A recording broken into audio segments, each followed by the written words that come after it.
66 tahun merupakan satu tempoh yang cukup panjang bagi sebuah pertubuhan maupun seseorang individu. Apatah lagi ianya merupakan organisasi politik yang pada hemat saya, biarpun organisasi itu telah berada di satu tahap yang lanjut usianya, namun peremajaannya mesti dilakukan. Rohnya mesti diperbaharui, semangatnya mesti diperkasakan semula. Kita dipimpin oleh Presiden, Timbalan Presiden, Anak Presiden dan ahli-ahli majlis tinggi yang bertukar. Memimpin datang dan pergi. Dan kumpulan serta golongan pelapis mengambil alih setiap kali kesinambungan perjuangan itu mahu diteruskan. Kegetiran situasi yang kita hadapi bukan kerana kuatnya pihak lawan politik kita, tetapi adalah kerana era telah berubah, dan perubahan era ini tentu ada cabaran. Cabaran yang paling ketara di kalangan kita ialah apa yang dipanggil sebagai intra-party problem.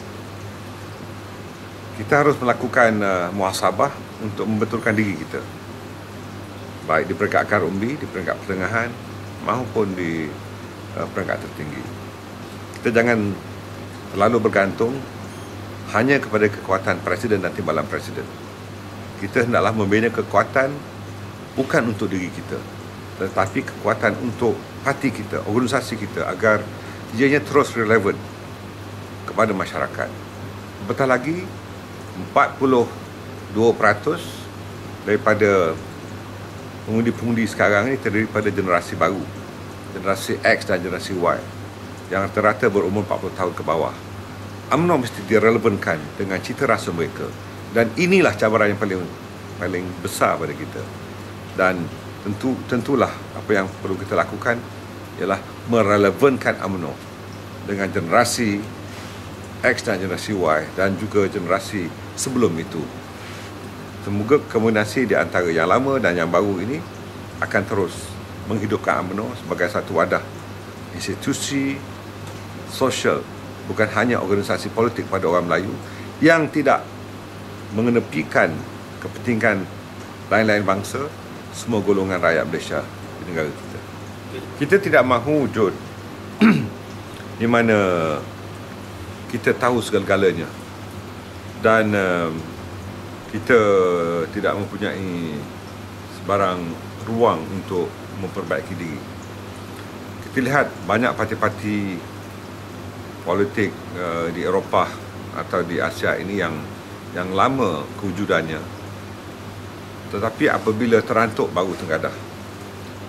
Dan kita harap dengan kepimpinan yang amat berhormat Perdana Menteri, dibantu oleh Timbalan Perdana Menteri selaku Presiden dan Timbalan Presiden Parti, telah bekerja keras untuk memperkasakan keutuhan UMNO. Tetapi kita menganggap bahawa keadaan seperti biasa, business as usual, sedangkan situasi di luar lingkungan kita adalah seperti gelombang yang datang.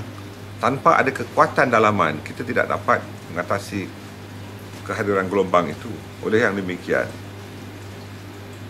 pilihan raya umum yang akan datang adalah merupakan pilihan raya umum yang paling getir, yang harus kita hadapi dengan segala kekuatan dan dengan kaedah-kaedah peperangan politik yang berbeza. Dan yang penting, kita sesama kita di kalangan pemimpin dengan pemimpin, ahli dengan ahli, begitu juga pemimpin dengan ahli, mesti wujud interaksi yang tidak dapat memisahkan bagi memperutuhkan kekuatan parti kita, bukan saja diterima dengan baik di kalangan rakyat jelata, tetapi kita hendaklah menentukan bahawa kepentingan parti mengatasi kepentingan individu atau kepentingan kelompok-kelompok yang sempit di kalangan kita.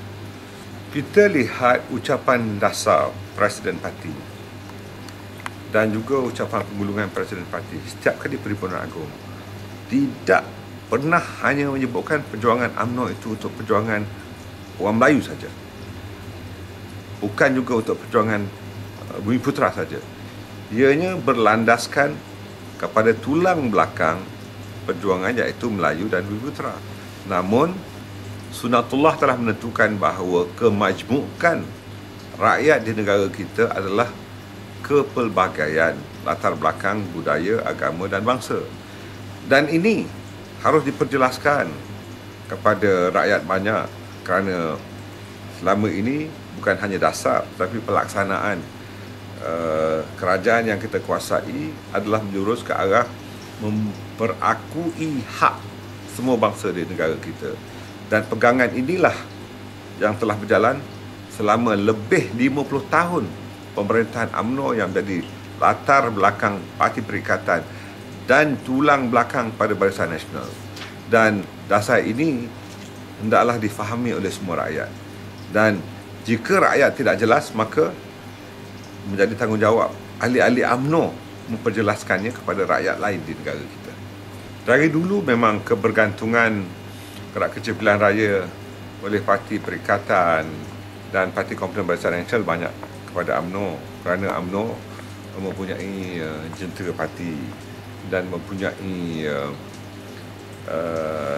modus operandi yang telah sekian lama berpengalaman di dalam pilihan raya umum atau pilihan raya kecil.